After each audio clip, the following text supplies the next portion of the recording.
Siapa yang bisa memastikan dirinya sholat 5 waktu berjamaah di masjid, dia berada di belakang shaf imam, dan takbiratul ihram yang pertama Allahu Akbar, dia bisa mengikutinya Allahu Akbar berturut-turut 40 hari 40 malam dari subuh sampai isya, dia bisa seperti itu. Allah jamin dia selamat dari 2 hal. 1, dia selamat dari sifat munafik asghar, munafik akbar sampai dia mati selamat, nggak akan pernah punya sifat munafik.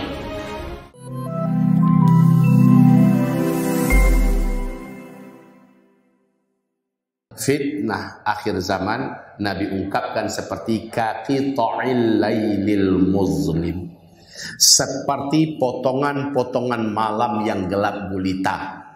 Malam gelap gulita. 5 fase kata Nabi. Yang pertama, fase di mana Nabi langsung yang memimpin umat. Fase Nabi Muhammad masih hidup ketika itu. Kemudian setelah Nabi meninggal, masuklah fase kedua. Yang fase kedua ini dipimpin oleh para Khulafaur Rasyidin. Lamanya kata Nabi 30 tahun. Habis fase ini, masuk langsung pada fase ketiga. Ini yang paling panjang dan paling lama ya, yaitu 1227 tahun. Ini fase kerajaan. Gelar pemimpinnya tetap khalifah, tetapi sistemnya sudah sistem kerajaan. Ini yang paling lama. Dan ini sudah berakhir pada tanggal 3 Maret tahun 1924. Runtuhnya khilafah Islamiyah Al-Utsmaniyah di Turki. Fase ketiga berakhir. Umat Islam ada pada fase tergelapnya, fase terberat. Ini fase keempat. Kita sedang ada di sini sekarang. Fase pertama, kedua, dan ketiga, Islam memimpin 2/3 dunia selama ribuan tahun. Allahu Akbar. Ribuan tahun, Pak. Sementara peradaban kafir ya yang ada di Amerika 100 tahun, tapi coba lihat peradaban itu tak mampu bertahan lama, ibarat daun sudah mulai menguning dan layu. Itulah peradaban barat hari ini, Pak. Sementara kita bertahan ribuan tahun. Nanti fase kelima kata Nabi, Islam akan kembali memimpin dunia. Bedanya di fase kelima, kalau fase 1, 2, dan 3 hanya 2/3 dunia dipimpin. Tapi di fase kelima 100% nanti Islam memimpin seluruh dunia. Allahu Akbar. Fase kelima Allah janjikan dalam Al-Quran, surat An-Nur ayat 55. Di fase ini wahai Bapak Ibu, dunia benar-benar bagaikan dalam surga. Jadi permasalahan kita sekarang di sini, dan kita sedang hidup di sini sekarang. Ya, sejak tanggal 3 Maret tahun 1924 sampai hari ini kita terus menjalani masa kegelapan yang terberat bagi umat Islam. Wahai Bapak Ibu, satu persatu simpul dan simbol agama runtuh dan rontok. Runtuh dan rontok. Silakan Bapak memperbandingkan bagaimana kondisi Islam 50 tahun yang lalu dengan sekarang.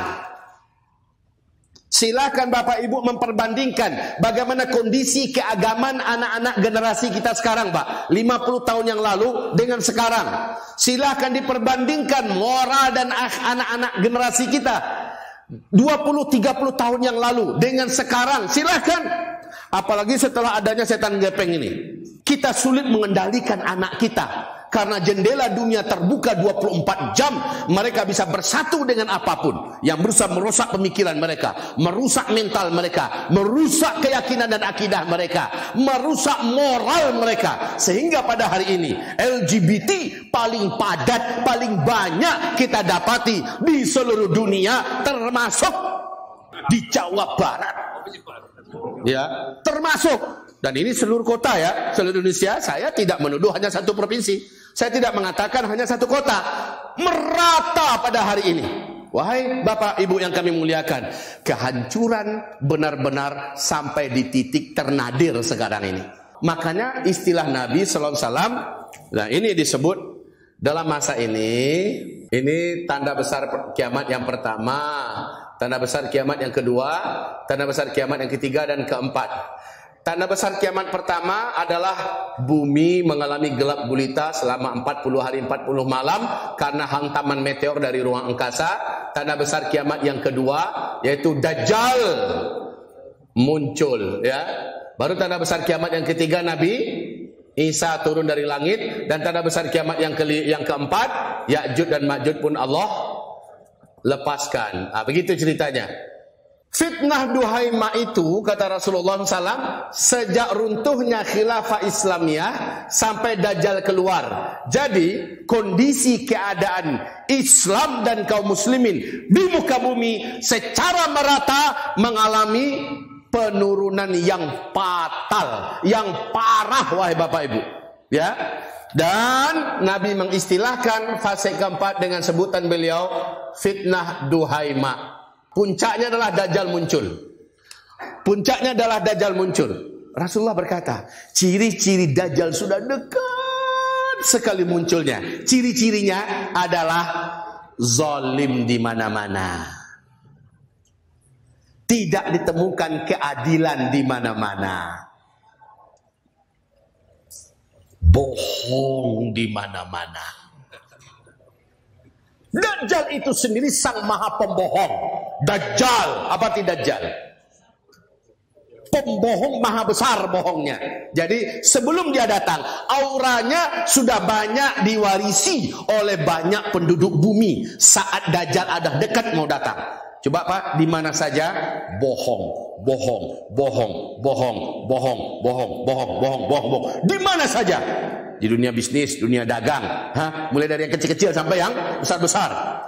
Di dunia politik jangan tanya, rajanya di situ. Ya. Di dunia pendidikan, innalillahi wa inna ilaihi raji'un. Bahkan muncul pula ulama-ulama, ustadz-ustadz di depan gerbang api neraka jahanam yang mengajak manusia untuk mempercayainya, menghimbaunya. Siapa yang datang kepadanya akan dilemparkan ke dalam api neraka jahanam. Di akhir zaman ini bermunculan semuanya. Ya, wahai hamba-hamba Allah, kita hidup di sini. Generasi kita hidup di sini. Coba fakta-fakta sejarah, berapa banyak buku-buku sejarah yang dirobah. Ya, betapa banyak akhirnya anak-anak kita kehilangan mata rantai sejarah yang asli. Ini ditukar pelakunya, ini ditukar tanggalnya, ini ditukar segala macamnya. Wow, makin ke sini makin parah. Betul Bapak Ibu? Betul. Bohong di mana-mana. Wahai Bapak Ibu, pada tahun 1921 di bulan April, Amerika Serikat tanpa malu-malu mencetak 21 triliun 21 triliun dolar, ya, uang dolar dengan cetakan kertas itu, Pak. Padahal tidak ada underline-nya emas. Jadi dia ingin menipu manusia sedunia dengan kertas yang mereka buat menjadi dolar. Mereka ingin kumpulkan semua harta kekayaan manusia. Mereka ingin beli emas, mereka ingin beli semuanya. Cina melakukan hal yang sama.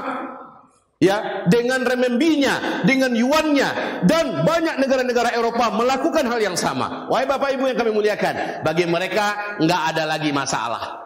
Padahal bagi kita itu masalah besar. Taib. Bapak mau cerita apa saja, di bidang apa saja kita sedang parah. Tapi puncak parah itu kata Rasulullah, yusbihur rajulu fiha mu'mina wa yumsi kafira. Ini yang berat itu. Pada saat itu iman benar-benar goyah.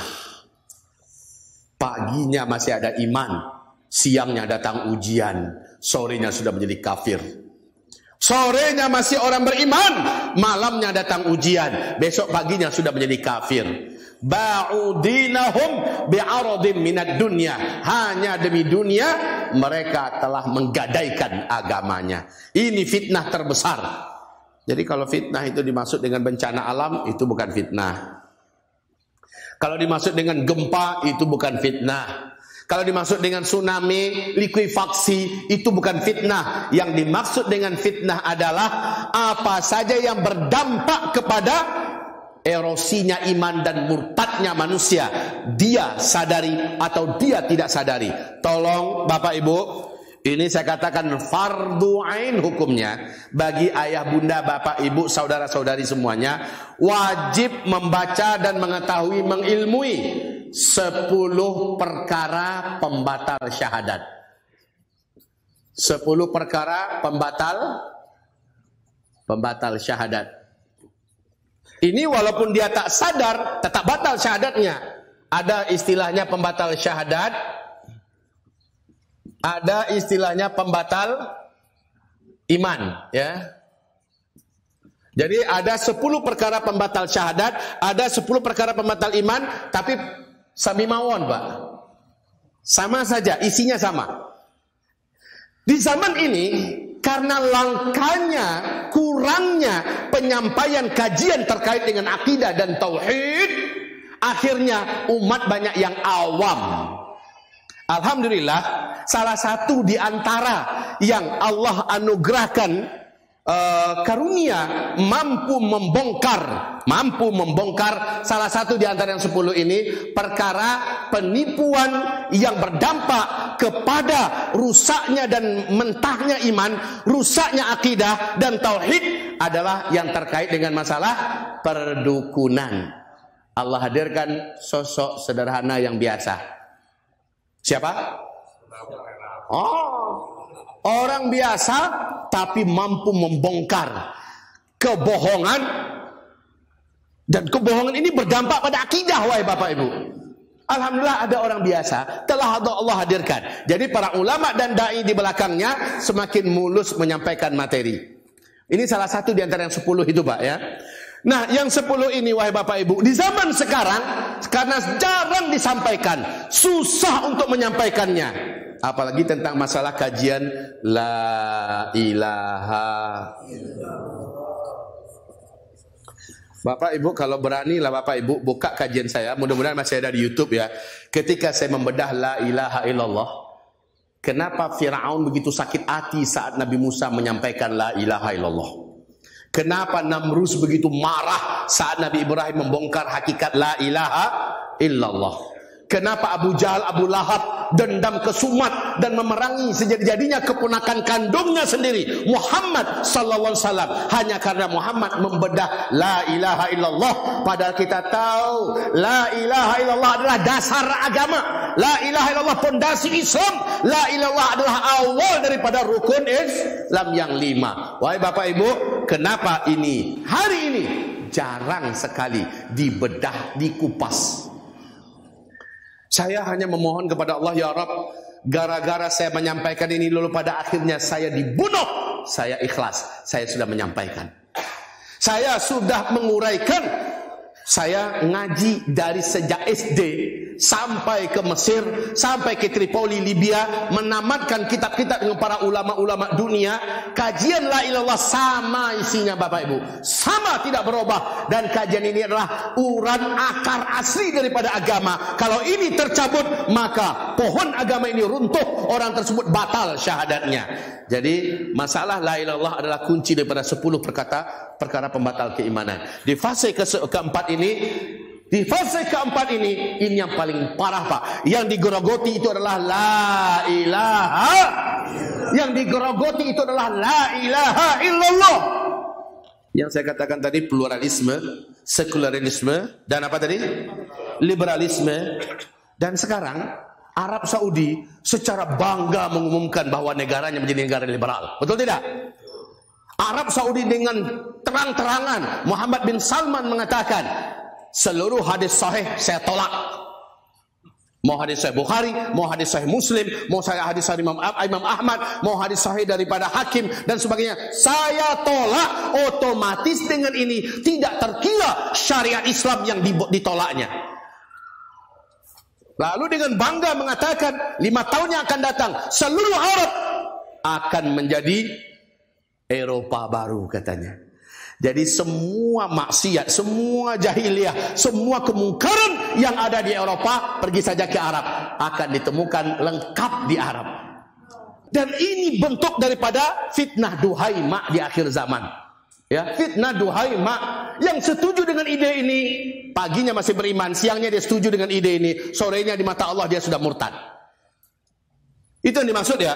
Yang setuju dengan ide, pendapat yang dicucikan ke generasi muda kita dan kepada kaum muslimin, bahwa semua ajaran apapun agamanya benar. Ini sipilis ya. Ini pluralisme. Kalau setuju dengan itu, paginya dia mungkin masih beriman, baru pulang dari haji, ngobrol dengan teman yang pandai berdebat, sementara dia pemikirnya plural. Akhirnya dia setuju, sorenya dia sudah murtad. Anaknya murni, bersih akidahnya, masukkan ke kampus Islam.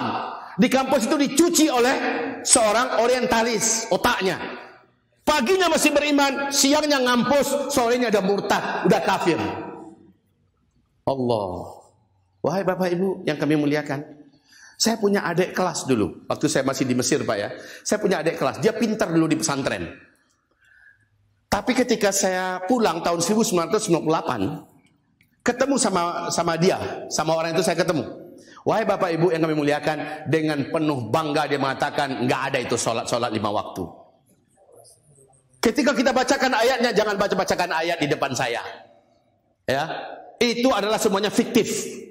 Itu adalah pendapatnya Muhammad. Padahal dia anak muslim, soleh, taat, brilian dulu di pesantren. Masuk ke perguruan tinggi Islam, dicuci otaknya, kemudian dia jadi penentang sholat. Dia penentang rukun-rukun Islam. Dan dia bahkan menghina Al-Quran. Bapak-bapak, ibu-ibu, ini dia tantangan yang berat di akhir zaman. Kalau begini ceritanya, pertanyaan kita tadi kan dalam judul ceramah, apa solusinya? Kan begitu ya Pak ya? Apa solusinya? Kalau macam ini terus, maka Islam dipastikan tidak akan pernah sampai pada fase kelima. Ternyata nggak harus nunggu, wahai Bapak Ibu. Dalam proses sampai ke fase kelima kita nunggukah munculnya generasi yang istimewa? Tidak perlu nunggu. Karena generasi itu secara alami Allah persiapkan. Pertanyaannya sekarang adalah, apakah Bapak menjadikan, Ibu menjadikan generasi yang secara alami Allah persiapkan itu adalah termasuk diantaranya anak keturunan Bapak Ibu apa tidak? Itu pertanyaan terbesar. Masuk apa tidak? Mari kita lihat pada fase kedua, khilafah. Fase kelima, khilafah juga. Dan Masya Allah ya, di sini bahasa redaksi Nabi sama. Khilafah ala minhajin nubuwah. Allahu Akbar. Ternyata fase kelima, redaksi bahasanya 100% mirip. Khilafah ala minhajin nubuwah. Sama persis 100%. Jadi antara fase kedua dengan fase kelima, tipikal lakon yang akan mengisi kedua fase ini sama 100%. Gitu loh Pak. Sama 100%. Pertanyaan saya, apa sih ciri daripada generasi pertama, generasi kedua yang langsung dididik oleh Rasulullah, sehingga generasi macam ini pula nanti yang akan hadir di sini secara alami untuk menjadi pengisi fase kelima? Apa sih ciri khasnya? Wahai hamba-hamba Allah yang saya cintai, Imam Malik bin Anas. Siapa Imam Malik bin Anas? Gurunya Imam Syafi'i, pengumpul kitab, pembuat dan yang mengumpulkan hadis pertama kali dalam kitab Al-Muwatta. Imam besar Masjid Nabawi di Madinah Al-Munawwarah. Dia dengan Syekh Imam At-Thawri berkata, bila kalian ingin menyempurnakan kembali agama, bila kalian ingin memperbaiki diri kalian dengan agama, maka cara beragama yang paling benar yang akan bisa mengantarkan kalian kepada kemuliaan adalah cara beragamanya generasi sahabat yang dididik oleh Nabi Muhammad sallallahu alaihi wasallam.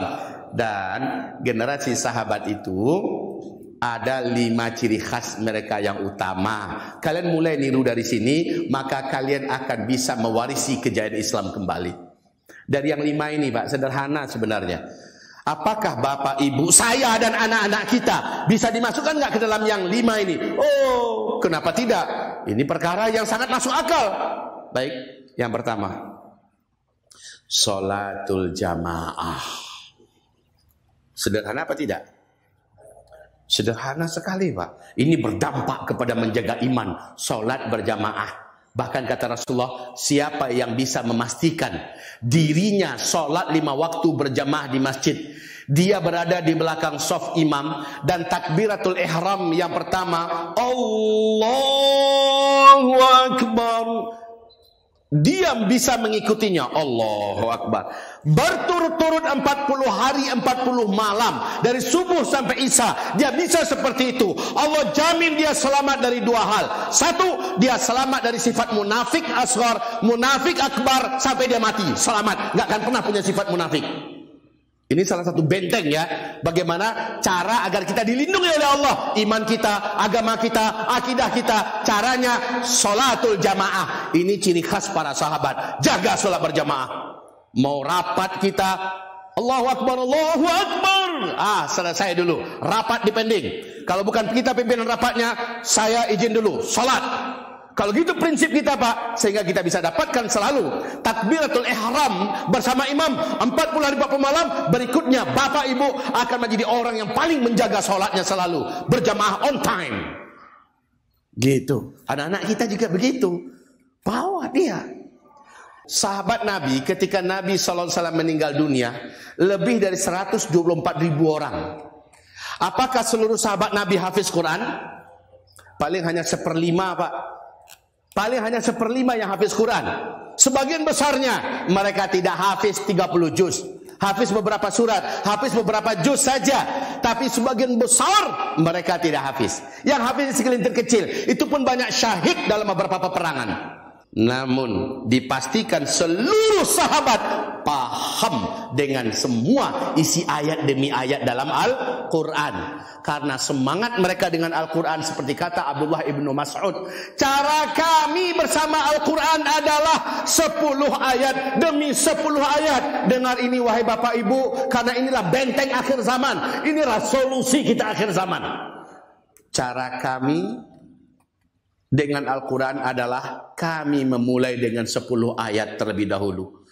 Kami bedah, kami gali, kami tadabburi, kami pahami. Setelah kami mengilmuinya, lalu kami berlomba-lomba mengamalkannya. Setelah semua mengamalkannya, barulah kami membuka 10 ayat yang lain. Kami dalami, kami tadabburi, kami pahami. Setelah semua kami mengilmuinya, kami pun akhirnya mengamalkannya, berlomba-lomba mengamalkannya. Setelah semua kami mengamalkannya, kami buka 10 ayat yang lainnya. Begitu Pak. Nggak ada motivasi menghafal Quran. Tapi maaf-maaf, di zaman sekarang anak-anak dipaksa menghafal Quran. Padahal menghafal Quran itu bukan wajib. Yang wajib memahami Al-Quran dan mengamalkan Al-Quran, bukan menghafal. Lah kalau nanti anaknya nggak hafal, pesantren yang disalahkan. Dan orang tua kecewa pada anak yang sudah berusaha menghafal tapi juga nggak hafal-hafal. Kamu pasti banyak main, kamu pasti banyak lalai. Karena sebenarnya lama-kelamaan si anak menjadi jengah, menjadi muak, menjadi marah dengan Al-Quran. Kenapa? Dipaksa menghafal. Ya, menghafal itu bagus, tapi ada umurnya. Umur menghafal Quran itu dalam sejarah yang saya baca, dari bagaimana Rasulullah menyuruh anak-anak menghafal Quran, cukuplah di usia kutab ke bawah. Usia 12 tahun menghafal Quran ke bawah. Atau di usia tamat kuliah, atau paling cepat itu tamat SMA. Dia menghafal dengan keinginan, dengan kesadaran. Tidak perlu dipaksa-paksa lagi. Sementara di usia kecil, ketika kepatuhannya masih hampir penuh kepada kedua orang tuanya, masih enak diajak untuk menghafal. Dan diberikan pemahaman Al-Quran masih agak sulit karena usianya masih terlalu kecil. Bersuruh menghafal itu tepat Pak. Makanya dulu kita dengar umur 6 tahun hafiz Quran 30 juz, umur 7 tahun hafiz Quran 30 juz. Begitu Pak ya. Jarang yang kita dengar 10 tahun itu baru hafiz, jarang. Rata-rata di bawah 10 tahun hafiz Quran 30 juz. Itu benar. Tapi kalau sudah di atas usia kutab, wahai Bapak Ibu, pengilmuan. Itu yang akan menjadikan wawasannya luas. Itu yang menjadikan dia memiliki kepribadian, memiliki prinsip-prinsip, ilmunya luas tentang fikih, tentang tafsir, tentang hadis, tentang kehidupan, tentang politik, tentang ekonomi, tentang kesehatan, tentang alam, pengilmuan. Dan itu sumbernya Al-Quran dan As-Sunnah. Jadi seluruh mereka, semangat mereka di atas usia kutab, di atas usia 12 tahun adalah memadatkan keilmuan mereka. Dan sumber keilmuan mereka tidak pernah para sahabat itu memulai belajar apapun kecuali setelah tamat Al-Quran 30 juz pengilmuan sambil mengamalkan. Islam akan kembali menjadi pemimpin dunia. Karena seperti itulah para sahabat memperlakukan Al-Quran. Al-Quran kitab untuk dipahami, untuk diamalkan, menjadi way of life, menjadi jalan hidup. Wahai Bapak Ibu yang kami muliakan, Nabi Muhammad itu buta huruf, Pak. Sampai meninggal pun tetap buta huruf. Nggak pandai baca, nggak bisa nulis. Tapi para sahabatnya yang dididik 100% dengan Al-Quran 30 juz. Setelah Nabi meninggal, gaya berpikir mereka, cara hidup mereka, program-program mereka, semuanya terinspirasi dari 30 juz Al-Quranul Karim. Pada akhirnya hanya di masa pemerintahan Umar bin Khattab, tumbanglah kekuasaan penguasa dunia sebelah timur, Persia, di tangan Amirul Mukminin Umar bin Khattab. Tak lama kemudian menyusul penguasa dunia sebelah barat yang terkenal dengan peradabannya, terkenal dengan teknologinya, terkenal dengan segala halnya. Ternyata tumbang di masa fase kedua, Pak. Persia dan Romawi tumbang. Dua kekuasaan yang menguasai dunia tumbang. Lalu ribuan tahun orang barat, orang Eropa, orang timur minder kepada Islam. Islam pada saat itu menjadi pusat peradaban. Bahkan tidak sedikit Islam menyumbangkan pola dan pemikiran-pemikiran dasar untuk teknologi modern yang hari ini kita nikmati, Pak. Yang menemukan listrik siapa? Yang menemukan kereta api siapa? Yang menemukan pesawat terbang siapa? Yang menemukan kapal selam siapa? Bapak jangan dibohong-bohongi oleh sejarah. Seluruhnya putra-putri Islam dalam masa Islam memimpin dunia. Yang menemukan asas untuk ilmu falak siapa? Untuk ilmu kedokteran siapa? Lagi-lagi adalah Islam. Wahai Bapak Ibu yang kami muliakan, generasi sekarang harus meniru sahabat, Pak. Generasi sahabat itu sekali lagi, mereka dalam keawamannya, mereka dalam tidak ada background pendidikan. Nggak ada sahabat itu yang bergelar profesor satupun, Pak. Adakah sahabat yang bergelar doktor, profesor doktor, MPDI, MHI, apakah gelarnya di depan dan di belakang? Nggak ada. TK pun mereka nggak pernah ya, Pak ya. Tapi karena mereka mendapatkan pendidikan murni dari Al-Quran 30 juz dan dijamin oleh Allah dalam surat An-Nur ayat yang ke-55, ternyata hanya orang-orang beriman yang mereka beramal dengan Al-Quran, yang mereka berfikir dengan Al-Quran, yang mereka hidup dengan Al-Quran, merekalah yang akan Allah percayakan untuk kembali memenangkan Islam, dan merekalah yang akan memimpin seluruh dunia. 100% dunia akan takluk kembali dalam Islam di tangan para pemuda-pemuda yang hidupnya, nafasnya, cara berfikirnya, geraknya, semuanya terinspirasi dari Al-Quran. Takbir. Jadi kembali ke Quran, gitu maksudnya, Pak. Tidak sedikit anak hafiz Quran bisa diajak sesat, bisa bermaksiat. Tidak sedikit anak hafiz Quran akhirnya murtad. Dan ada juga anak hafiz Quran bisa bunuh diri. Mereka tak punya pegangan. Yang mereka hanya disuruh ngafal Quran. Udah hafal, ya sudah. Sementara orang tuanya udah bangga lah anaknya sudah hafiz. Sudah berharap nanti bisa menolong saya di hari kiamat. Padahal si anak sendiri rapuh, Pak. Anak sendiri rapuh. Jadi mohon Bapak Ibu, kepada Bapak Ibu semua, jangan memaksakan anak menghafal Al-Quran. Tapi wajib Bapak Ibu serahkan anak kita memahami Al-Quran. Programnya awal SD sampai tingkat SMA, anak sudah khatam Al-Quran 30 juz, fahman wa amalan. Gitu target Bapak Ibu sekarang. Saya ulangi, setiap Bapak Ibu, termasuk saya, wajib punya target anaknya ketika mulai tamat SD sampai tamat SMA, wajib khatam Al-Quran 30 juz, fahman wa amalan. Ini yang menjadi program wajib sekarang.